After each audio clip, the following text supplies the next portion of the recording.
ನಮಸ್ಕಾರ ಸ್ನೇಹಿತರೆ. ಭಾರತದ 14 ಪ್ರಧಾನಿಗಳಲ್ಲಿ ಪ್ರಸ್ತುತ ಈಗ ಬದುಕಿರುವ ಪ್ರಧಾನಿಗಳು ಇಬ್ಬರು ಮಾತ್ರ. ಅದು ಹಾಲಿ ಪ್ರಧಾನಿ ನರೇಂದ್ರ ಮೋದಿ ಹಾಗೂ ನಮ್ಮ ಕರ್ನಾಟಕದ ಎಚ್.ಡಿ. ದೇವೇಗೌಡ ಅವರು. ಮಿಕ್ಕ 12 ಪ್ರಧಾನಿಗಳು ಕೂಡ ಈಗಾಗಲೇ ಸಾವನ್ನಪ್ಪಿದ್ದಾರೆ. ಈ ವಿಡಿಯೋದಲ್ಲಿ ನಾವು ಪ್ರಧಾನಮಂತ್ರಿಗಳ ಸಾವು ಹೇಗಾಯಿತು, ಅವರ ಸಮಾಧಿ ಸ್ಥಳ ಹೇಗಿದೆ ಅಂತ ನೋಡ್ತಾ ಹೋಗೋಣ. ಮೊದಲ ಪ್ರಧಾನಿ ಜವಾಹರಲಾಲ್ ನೆಹರು ಅವರಿಗೆ 1962ರಿಂದಲೇ ಆರೋಗ್ಯ ಕ್ಷೀಣಿಸ್ತಾ ಇತ್ತು. 1963ರ ಮೇ ತಿಂಗಳಲ್ಲಿ ಕೆಲವು ದಿನ ವಿಶ್ರಾಂತಿ ಪಡೆಯಲು ಹಾಗೂ ಆರೋಗ್ಯ ಚೇತರಿಸಿಕೊಳ್ಳಲು ಡೆಹ್ರಾಡೂನ್ಗೆ ಹೋಗಿ ನೆಲೆಸಿದರು. 26 ಮೇಗೆ ತಮ್ಮ ದೆಹಲಿಯ ತ್ರಿಮೂರ್ತಿ ಭವನಕ್ಕೆ ವಾಪಸ್ಸಾಗ್ತಾರೆ. ಆದರೆ ಮರುದಿನ ಬೆಳಿಗ್ಗೆ ಏಳುವ ಹೊತ್ತಿಗೆ ಬೆನ್ನು ನೋವು ಶುರುವಾಗುತ್ತೆ. ಹಿಂದೆಯೇ ಪಾರ್ಶ್ವವಾಯು ಅಂದ್ರೆ ಸ್ಟ್ರೋಕ್ ಆಗುತ್ತೆ. ಆಗ ಪ್ರಜ್ಞೆ ತಪ್ಪಿದ ನೆಹರು ಮತ್ತೆ ಹೇಳೋದೇ ಇಲ್ಲ. ಮಧ್ಯಾಹ್ನ 1:44ರ ಹೊತ್ತಿಗೆ ನೆಹರು ತಮ್ಮ 74ನೇ ವಯಸ್ಸಲ್ಲಿ ಸಾವನ್ನಪ್ತಾರೆ. 2 ಗಂಟೆಗೆ ಲೋಕಸಭೆಯಲ್ಲಿ ಅವರ ಸಾವಿನ ಸುದ್ದಿ ಘೋಷಿಸಲಾಗುತ್ತೆ. 15 ಲಕ್ಷಕ್ಕೂ ಹೆಚ್ಚು ಜನ ಸೇರ್ತಾರೆ. ಸಕಲ ಸರ್ಕಾರಿ ಗೌರವಗಳೊಂದಿಗೆ ಹಿಂದೂ ಸಂಪ್ರದಾಯದಂತೆ ಮಹಾತ್ಮ ಗಾಂಧಿ ಸಮಾಧಿ ಇರುವ ರಾಜ್ಘಾಟ್ ಬಳಿ ಶಾಂತಿವನದಲ್ಲಿ ಅವರ ಅಂತ್ಯ ಸಂಸ್ಕಾರ ಮಾಡಲಾಗುತ್ತೆ. ಅವರ ಅಸ್ಥಿಯ ಒಂದು ಭಾಗವನ್ನು ಗಂಗಾ ನದಿಯಲ್ಲಿ ವಿಸರ್ಜನೆ ಮಾಡಲಾಗುತ್ತೆ. ಮಿಕ್ಕ ಭಾಗವನ್ನು ಭಾರತದ ಇತರೆ ನದಿಗಳಲ್ಲಿ ವಿಸರ್ಜನೆ ಮಾಡಲಾಗುತ್ತೆ. ಭಾರತದಲ್ಲಿ 12 ದಿನಗಳ ರಾಷ್ಟ್ರೀಯ ಶೋಕಾಚರಣೆ ಘೋಷಣೆಯಾಗುತ್ತೆ. ಭೂತಾನ್ನಲ್ಲಿ 49 ದಿನ,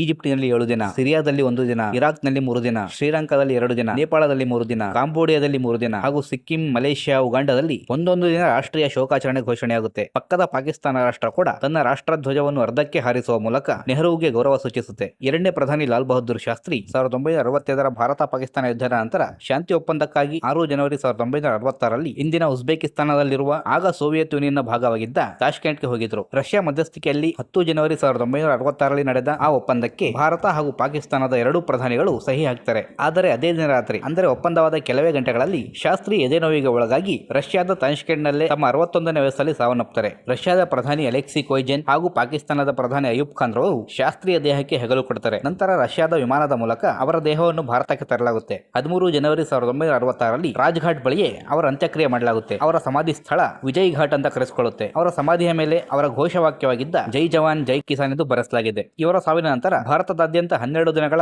ರಾಷ್ಟ್ರೀಯ ಶೋಕಾಚರಣೆ ಘೋಷಣೆಯಾಗುತ್ತೆ. ಶಾಸ್ತ್ರಿ ಸಾವಿಗೆ ಷಡ್ಯಂತ್ರ ರೂಪಿಸಲಾಗಿತ್ತು ಹಾಗೂ ಅವರಿಗೆ ವಿಷ ನೀಡಲಾಗಿತ್ತು ಎಂದು ಹಲವರು ಅನುಮಾನ ವ್ಯಕ್ತಪಡಿಸುತ್ತಾರೆ. ಭಾರತಕ್ಕೆ ಬಂದಾಗ ಅವರ ದೇಹದ ಮೇಲೆ ಗುರುತುಗಳಾಗಿದ್ವು ಎಂದು ಸಹ ಹೇಳಲಾಗುತ್ತೆ. ಈ ಕುರಿತು ಕೇಂದ್ರಕ್ಕೆ ಆರ್ಟಿಐ ಅರ್ಜಿ ಹಾಕಲಾಗಿತ್ತು. ಆದರೆ ರಾಷ್ಟ್ರೀಯ ಭದ್ರತೆಯ ಕಾರಣ ಕೊಟ್ಟು ಕೇಂದ್ರ ಆರ್ಟಿಐ ಅರ್ಜಿಗೆ ಉತ್ತರ ನೀಡಿಲ್ಲ. ಇಂದಿರಾ ಗಾಂಧಿ ಪಂಜಾಬಿನ ಪ್ರತ್ಯೇಕವಾದ ತಡೆಯಲು ಅಮೃತಸರದ ಗೋಲ್ಡನ್ ಟೆಂಪಲ್ ಸೇರಿದ ಭಿಂದ್ರನ್ವಾಲೆ ಹಾಗೂ ಆತನ ಸಹಚರರನ್ನು ಮುಗಿಸಲು 1984ರ ಜೂನ್ನಲ್ಲಿ ಇಂದಿರಾ ಗಾಂಧಿ ಆದೇಶ ನೀಡುತ್ತಾರೆ. ನಂತರ ಜೂನ್ 1ರಿಂದ 8ರವರೆಗೂ ಆಪರೇಷನ್ ಬ್ಲೂ ಸ್ಟಾರ್ ಹೆಸರಲ್ಲಿ ನಡೆದ ಕಾರ್ಯಾಚರಣೆಯಲ್ಲಿ ಭಿಂದ್ರನ್ವಾಲೆ ಹತ್ಯೆಯಾಗುತ್ತೆ. ನಂತರ ಸಿಖ್ ಸಮುದಾಯ ಇಂದಿರಾ ಗಾಂಧಿ ಮೇಲೆ ಕೋಪಿಸಿಕೊಳ್ಳುತ್ತೆ. ಕಾರ್ಯಾಚರಣೆ ನಂತರ ಇಂದಿರಾ ಗಾಂಧಿ ಭದ್ರತಾ ಪಡೆಯಲ್ಲಿದ್ದ ಸಿಖ್ಖರನ್ನು ತೆಗೆಯಲು ಸೂಚನೆ ಹೋಗಿತ್ತು. ಆದರೆ ನಿರಾಕರಿಸಿದ ಇಂದಿರಾ ಗಾಂಧಿ ನಾನು ಹಾಗೆ ಮಾಡಿದರೆ ಸಿಖ್ ವಿರೋಧಿ ಎಂದು ಬಿಂಬಿತವಾಗುತ್ತೆ ಎಂದು ಹೇಳಿ ಭದ್ರತಾ ಪಡೆಯಲ್ಲಿದ್ದ ಸಿಖ್ಖರನ್ನು ಮುಂದುವರಿಸುತ್ತಾರೆ. ದಿನ ಕಳೆಯುತ್ತೆ. 31 ಅಕ್ಟೋಬರ್ 1984ರಲ್ಲಿ ಒಂದು ಬ್ರಿಟಿಷ್ ಡಾಕ್ಯುಮೆಂಟರಿಗೆ ಸಂದರ್ಶನ ಕೊಡೋದಕ್ಕೆ ಬೆಳಿಗ್ಗೆ 9:20ಕ್ಕೆ ಇಂದಿರಾ ಗಾಂಧಿ ಮನೆಯಿಂದ ಹೊರಡುತ್ತಾರೆ. ಆ ದಿನ ಗಾಂಧಿ ಬುಲೆಟ್ ಪ್ರೂಫ್ ಜಾಕೆಟ್ ಹಾಕಿರಲಿಲ್ಲ. ತಮ್ಮದೇ ಭದ್ರತಾ ಪಡೆಯ ಬಿಯಾನ್ ಸಿಂಗ್ ಹಾಗೂ ಸತ್ವಂತ್ ಸಿಂಗ್ ಇಂದಿರಾ ಗಾಂಧಿಯ ಮೇಲೆ ಗುಂಡಿನ ದಾಳಿ ಮಾಡ್ತಾರೆ. ಇಂದಿರಾ ಗಾಂಧಿಗೆ 30 ಗುಂಡುಗಳು ತಾಕ್ತವೆ. ತಕ್ಷಣವೇ ನೆಲಕ್ಕೆ ಬಿದ್ದ ಇಂದಿರಾ ಗಾಂಧಿಯನ್ನು ಸೋನಿಯಾ ಗಾಂಧಿ ದೆಹಲಿಯ ಏಮ್ಸ್ ಆಸ್ಪತ್ರೆಗೆ ದಾಖಲಿಸುತ್ತಾರೆ. ಆದರೆ ಉಪಯೋಗ ಆಗುವುದಿಲ್ಲ. ಮಧ್ಯಾಹ್ನ 2:20ಕ್ಕೆ ಇಂದಿರಾ ಗಾಂಧಿ ತಮ್ಮ 66ನೇ ವಯಸ್ಸಲ್ಲಿ ಸಾವನ್ನಪ್ತಾರೆ. ಅವರ ತಂದೆಯ ಮನೆಯಾದ ತ್ರಿಮೂರ್ತಿ ಭವನದಲ್ಲಿ ಇಂದಿರಾ ಗಾಂಧಿ ದೇಹವನ್ನು ಅಂತಿಮ ದರ್ಶನಕ್ಕೆ ಇಡಲಾಗುತ್ತೆ. ದೇಶಾದ್ಯಂತ 12 ದಿನಗಳ ರಾಷ್ಟ್ರೀಯ ಶೋಕಾಚರಣೆ ಘೋಷಿಸಲಾಗುತ್ತೆ. ತಾಂಜಾನಿಯಾದಲ್ಲಿ 7 ದಿನ, ಉಗಾಂಡದಲ್ಲಿ 1 ದಿನ, ಕೂಬಾದಲ್ಲಿ 4 ದಿನ, ಪಾಕಿಸ್ತಾನ, ವಿಯೆಟ್ನಾಂ, ಬ್ರೆಜಿಲ್ ದೇಶದಲ್ಲಿ 3 ದಿನ,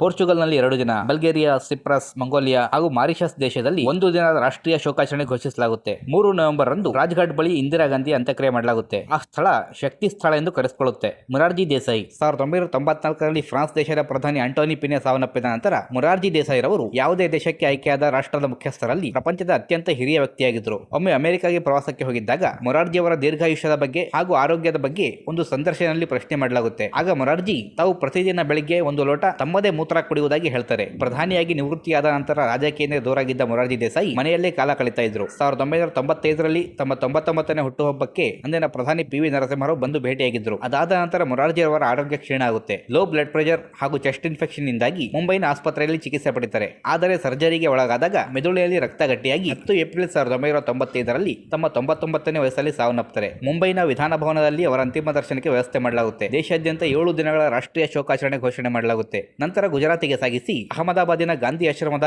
ಗೋಶಾಲಾ ಅಂಗಳದಲ್ಲಿ ಮೊರಾರ್ಜಿ ಅಂತ್ಯಕ್ರಿಯೆ ನಡೆಯುತ್ತೆ. ಆ ಸ್ಥಳ ಅಭಯ್ ಘಾಟ್ ಅಂತ ಕರೆಸಿಕೊಳ್ಳುತ್ತೆ. ಚರಣ್ ಸಿಂಗ್ 1985ರಲ್ಲಿ ಪಾರ್ಶ್ವವಾಯುಗೆ ಒಳಗಾಗಿದ್ದ ಚರಣ್ ಸಿಂಗ್ ಅಮೆರಿಕದ ಜಾನ್ಸ್ ಹಾಪ್ಕಿನ್ಸ್ ಆಸ್ಪತ್ರೆಯಲ್ಲಿ ಚಿಕಿತ್ಸೆ ಪಡ್ಕೊಳ್ತಾರೆ. 28 ಮೇ 1987ರಲ್ಲಿ ಉಸಿರಾಟ ತೊಂದರೆಗೆ ಒಳಗಾಗ್ತಾರೆ. ಇವರ ಅಳಿಯ ಡಾಕ್ಟರ್ ಜೈಪಾಲ್ ಸಿಂಗ್ ಹಾಗೂ ರಾಮ್ ಮನೋಹರ್ ಲೋಹಿಯಾ ಆಸ್ಪತ್ರೆ ಹಿರಿಯ ವೈದ್ಯರು ಚರಣ್ ಸಿಂಗ್ ನಿವಾಸಕ್ಕೆ ಭೇಟಿ ಕೊಟ್ಟು ಚಿಕಿತ್ಸೆ ನೀಡುತ್ತಾರೆ. ಆಕ್ಸಿಜನ್ ಸಪೋರ್ಟ್ ನೀಡಲಾಗುತ್ತೆ. ಆದರೆ ಫಲಕಾರಿಯಾಗದೆ 29 ಮೇ 1987ರಲ್ಲಿ ಮಧ್ಯಾಹ್ನ 2:35ರ 30 ಸುಮಾರಿಗೆ ಚರಣ್ ಸಿಂಗ್ ತಮ್ಮ 84ನೇ ವಯಸ್ಸಲ್ಲಿ ಸಾವನ್ನಪ್ಪುತ್ತಾರೆ. ಕೇಂದ್ರ ಸರ್ಕಾರ 4 ದಿನಗಳ ಕಾಲ ರಾಷ್ಟ್ರೀಯ ಶೋಕಾಚರಣೆಯನ್ನು ಘೋಷಣೆ ಮಾಡುತ್ತೆ. 31 ಮೇ 1987ರಲ್ಲಿ ಸಕಲ ಸರ್ಕಾರಿ ಗೌರವಗಳೊಂದಿಗೆ ದೆಹಲಿಯ ರಾಜ್ಘಾಟ್ ಸಮೀಪದ ಕಿಸಾನ್ ಘಾಟ್ನಲ್ಲಿ ಚರಣ್ ಸಿಂಗರ ಅಂತ್ಯ ಸಂಸ್ಕಾರ ಮಾಡಲಾಗುತ್ತೆ. ರಾಜೀವ್ ಗಾಂಧಿ ಶ್ರೀಲಂಕಾದ ನಾಗರಿಕ ಹೋರಾಟ ತಡೆಯಲು ಇಂಡಿಯನ್ ಪೀಸ್ ಕೀಪಿಂಗ್ ಫೋರ್ಸ್ ಹೆಸರಲ್ಲಿ ಭಾರತೀಯ ಸೇನೆಯನ್ನು ಶ್ರೀಲಂಕಾಗೆ ಕಳಿಸಿದ್ದ ರಾಜೀವ್ ಗಾಂಧಿ LTTE ಸಂಘಟನೆಯ ವಿರೋಧ ಕಟ್ಟಿಕೊಂಡಿದ್ರು. ನಂತರ 1989ರ ಚುನಾವಣೆ ಸೋತಿದ್ದ ರಾಜೀವ್ ಗಾಂಧಿ 1991ರಲ್ಲಿ ಮತ್ತೆ ನಡೆಯುತ್ತಿದ್ದ ಲೋಕಸಭಾ ಚುನಾವಣೆಗೆ ಮೇ 21, 1991ರಲ್ಲಿ ಪ್ರಚಾರ ಮಾಡಲು ತಮಿಳುನಾಡಿನ ಶ್ರೀ ಪೆರಂಬದೂರಿಗೆ ಹೋಗಿದ್ರು. ಕಾಂಗ್ರೆಸ್ ಕಾರ್ಯಕರ್ತರು, ರಾಜಕಾರಣಿಗಳು ಹಾಗೂ ಶಾಲಾ ಮಕ್ಕಳು ರಾಜೀವ್ ಗಾಂಧಿಗೆ ವಿಶ್ ಮಾಡ್ತಾ ಇದ್ರು. ಅವರ ಮಧ್ಯೆಯಿಂದ ಬಂದ LTTE ಸಂಘಟನೆಯ 22 ವರ್ಷದ ಯುವತಿ ಕಲಾವತಿ ರಾಜರತ್ನಂ ಅಥವಾ ಧನು ರಾಜೀವ್ ಗಾಂಧಿ ಕಾಲಿಗೆ ಬೀಳುವಂತೆ ನಟಿಸಿ ತಂದಿದ್ದ ಬಾಂಬ್ ಅನ್ನು ಬ್ಲಾಸ್ಟ್ ಮಾಡ್ತಾರೆ. ಧನು ಹಾಗೂ ರಾಜೀವ್ ಗಾಂಧಿ ಸೇರಿ ಒಟ್ಟು 16 ಜನರ ಪ್ರಾಣ ಹೋಗುತ್ತೆ. 40ಕ್ಕೂ ಹೆಚ್ಚು ಜನ ಗಾಯಗೊಳ್ಳುತ್ತಾರೆ. ಕೇವಲ 46ನೇ ವಯಸ್ಸಿಗೆ ರಾಜೀವ್ ಗಾಂಧಿ ಸಾವನ್ನಪ್ಪಿದ್ರು. ಮರುದಿನವೇ ಅವರ ಛಿದ್ರವಾಗಿದ್ದ ದೇಹವನ್ನು ಸಂಗ್ರಹಿಸಿ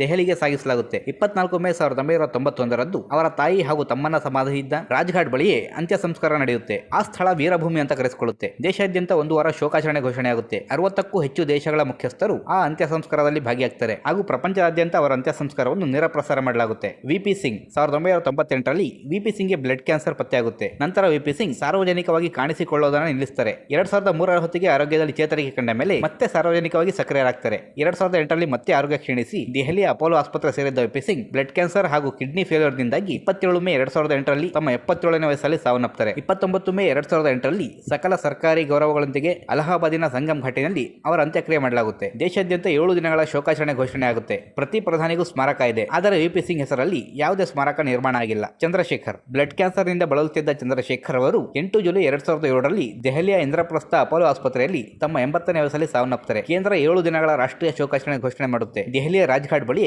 ಇವರ ಅಂತ್ಯಕ್ರಿಯೆ ಕೂಡ ನಡೆಯುತ್ತೆ. ಈ ಸ್ಥಳ ಜನನಾಯಕ ಸ್ಥಳ ಅಂತ ಕರೆಸಿಕೊಳ್ಳುತ್ತೆ. PV ನರಸಿಂಹರಾವ್ 9 ಡಿಸೆಂಬರ್ 2004ರಲ್ಲಿ ಹೃದಯಾಘಾತಕ್ಕೆ ಒಳಗಾದ PV ನರಸಿಂಹರಾವ್ ಅವರನ್ನು ದೆಹಲಿಯ ಏಮ್ಸ್ ಆಸ್ಪತ್ರೆಗೆ ದಾಖಲಿಸಲಾಗುತ್ತೆ. 14 ದಿನಗಳ ನಂತರ ಅಂದರೆ 23 ಡಿಸೆಂಬರ್ 2004ರಲ್ಲಿ ರಾವ್ ಸಾವನ್ನಪ್ಪುತ್ತಾರೆ. ಗಾಂಧಿ ಕುಟುಂಬದ ವಿರೋಧ ಕಟ್ಟಿಕೊಂಡಿದ್ದ PV ನರಸಿಂಹರಾವ್ ಅವರ ದೇಹವನ್ನು ಕಾಂಗ್ರೆಸ್ ತನ್ನ ಕಚೇರಿ ಒಳಗೆ ಇಡಲು ಅವಕಾಶ ಮಾಡಿಕೊಡೋದಿಲ್ಲ. ಹೊರಗಡೆ ನರಸಿಂಹರಾವ್ ಅಂತಿಮ ದರ್ಶನ ಮುಗಿಯುತ್ತೆ. ನಂತರ ಅವರ ದೇಹವನ್ನು ವಿಮಾನದ ಮೂಲಕ ಹೈದರಾಬಾದಿಗೆ ಸ್ಥಳಾಂತರಿಸಲಾಗುತ್ತೆ. ಅಲ್ಲೇ ಸಕಲ ಸರ್ಕಾರಿ ಗೌರವಗಳೊಂದಿಗೆ 25 ಡಿಸೆಂಬರ್ 2005ರಲ್ಲಿ ರಾವ್ ರವರ ಅಂತಿಮ ಸಂಸ್ಕಾರ ನಡೆಯುತ್ತೆ. ದೇಶಾದ್ಯಂತ 7 ದಿನಗಳ ಶೋಕಾಚರಣೆ ಘೋಷಣೆಯಾಗುತ್ತೆ. ಅವರ ಸಾವಿನ 10 ವರ್ಷಗಳ ನಂತರ ನರೇಂದ್ರ ಮೋದಿ ನೇತೃತ್ವದ ಬಿಜೆಪಿ ಸರ್ಕಾರದಲ್ಲಿ ದೆಹಲಿಯಲ್ಲಿ ರಾಜ್ಘಾಟ್ ಬಳಿಯೇ PV ನರಸಿಂಹರಾವ್ ಅವರ ಸ್ಮಾರಕ ನಿರ್ಮಾಣ ಮಾಡಲಾಗಿದೆ. ಆ ಸ್ಥಳ ಜ್ಞಾನಭೂಮಿ ಅಂತ ಕರೆಸಿಕೊಳ್ಳುತ್ತೆ.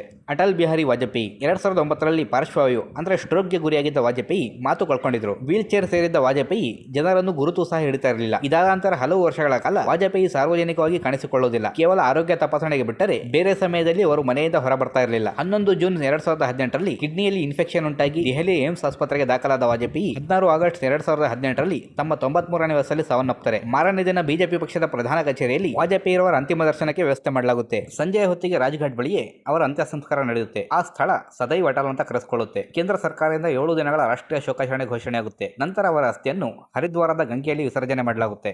ಐಕೆ ಗುಜ್ರಾಲ್ ಲಂಗ್ ಇನ್ಫೆಕ್ಷನ್ಗೆ ಒಳಗಾಗಿದ್ದ ಐಕೆ ಗುಜ್ರಾಲ್ 19 ನವೆಂಬರ್ 2012ರಲ್ಲಿ ಗುರುಗ್ರಾಮದ ಮೇದಾಂತ ಆಸ್ಪತ್ರೆಗೆ ಅಡ್ಮಿಟ್ ಆಗಿದ್ದರು. 27 ನವೆಂಬರ್ಗೆ ಅವರು ಪ್ರಜ್ಞೆ ಕಳ್ಕೊಳ್ತಾರೆ. 30 ನವೆಂಬರ್ 2012ರಲ್ಲಿ ತಮ್ಮ 92ನೇ ವಯಸ್ಸಲ್ಲಿ ಸಾವನ್ನಪ್ಪುತ್ತಾರೆ. ದೆಹಲಿ ಅವರ ಮನೆಯಲ್ಲಿ ಅಂತಿಮ ದರ್ಶನಕ್ಕೆ ವ್ಯವಸ್ಥೆ ಮಾಡಲಾಗುತ್ತೆ. ಮಾರನೇ ದಿನ ಸಕಲ ಸರ್ಕಾರಿ ಗೌರವಗಳೊಂದಿಗೆ ರಾಜ್ಘಾಟ್ ಬಳಿಯೇ ಸ್ಮೃತಿ ಸ್ಥಳದಲ್ಲಿ ಅವರ ಅಂತ್ಯ ಸಂಸ್ಕಾರ ನಡೆಯುತ್ತೆ. ಕೇಂದ್ರ 7 ದಿನಗಳ ರಾಷ್ಟ್ರೀಯ ಶೋಕಾಚರಣೆ ಘೋಷಣೆ ಮಾಡುತ್ತೆ. ಮನಮೋಹನ್ ಸಿಂಗ್ ಮಧುಮೇಹ ಕಾಯಿಲೆ ಹೊಂದಿದ್ದ ಮನಮೋಹನ್ ಸಿಂಗ್ ಪ್ರಧಾನಿಯಾಗಿದ್ದ 2009ರಲ್ಲಿ 2 ಬಾರಿ ಹೃದಯ ಶಸ್ತ್ರಚಿಕಿತ್ಸೆಗೆ ಒಳಗಾಗಿದ್ದರು. 2021ರಲ್ಲಿ ಕೊರೋನಾ ಪಾಸಿಟಿವ್ ಆದ ಕಾರಣ ಏಮ್ಸ್ ಆಸ್ಪತ್ರೆ ಸೇರಿದ್ರು. 26 ಡಿಸೆಂಬರ್ 2024ರಲ್ಲಿ ಮನೆಯಲ್ಲಿ ಪ್ರಜ್ಞೆ ತಪ್ಪಿ ಕುಸಿದು ಬಿದ್ದ ಮನಮೋಹನ್ ಸಿಂಗ್ ರವರಿಗೆ ಮತ್ತೊಮ್ಮೆ ಏಮ್ಸ್ ಆಸ್ಪತ್ರೆಗೆ ಸೇರಿಸಲಾಗುತ್ತೆ. ಆದರೆ ಕೆಲವೇ ಗಂಟೆಗಳಲ್ಲಿ ಮನಮೋಹನ್ ಸಿಂಗ್ ತಮ್ಮ 92ನೇ ವಯಸ್ಸಲ್ಲಿ ಸಾವನ್ನಪ್ಪುತ್ತಾರೆ. ಕೇಂದ್ರ 7 ದಿನಗಳ ರಾಷ್ಟ್ರೀಯ ಶೋಕಾಚರಣೆ ಘೋಷಣೆ ಮಾಡುತ್ತೆ. ದೆಹಲಿಯ ಕಾಂಗ್ರೆಸ್ ಪಕ್ಷದ ಪ್ರಧಾನ ಕಚೇರಿಯಲ್ಲಿ ಮನಮೋಹನ್ ಸಿಂಗ್ ರವರ ಅಂತಿಮ ದರ್ಶನಕ್ಕೆ ವ್ಯವಸ್ಥೆ ಮಾಡಲಾಗುತ್ತೆ. ಸಕಲ ಸರ್ಕಾರಿ ಗೌರವಗಳೊಂದಿಗೆ 28 ಡಿಸೆಂಬರ್ 2024ರಲ್ಲಿ ದೆಹಲಿಯ ನಿಗಂಬೋಧ್ ಘಾಟ್ನಲ್ಲಿ ಮನಮೋಹನ್ ಸಿಂಗ್ ರವರ ಅಂತ್ಯ ಸಂಸ್ಕಾರ ನಡೆಯುತ್ತೆ. ಶೀಘ್ರವೇ ಅವರ ಹೆಸರಲ್ಲಿ ಒಂದು ಸ್ಮಾರಕ ನಿರ್ಮಾಣ ಮಾಡೋದಾಗಿ ಹಾಗೂ ಕುಟುಂಬಸ್ಥರು ಜಾಗ ತೋರಿಸಿದ ನಂತರ ಸ್ಮಾರಕ ನಿರ್ಮಾಣಕ್ಕೆ ಒಂದು ಟ್ರಸ್ಟ್ ರಚಿಸುವುದಾಗಿ ಕೇಂದ್ರ ಸರ್ಕಾರ ಭರವಸೆ ನೀಡಿದೆ.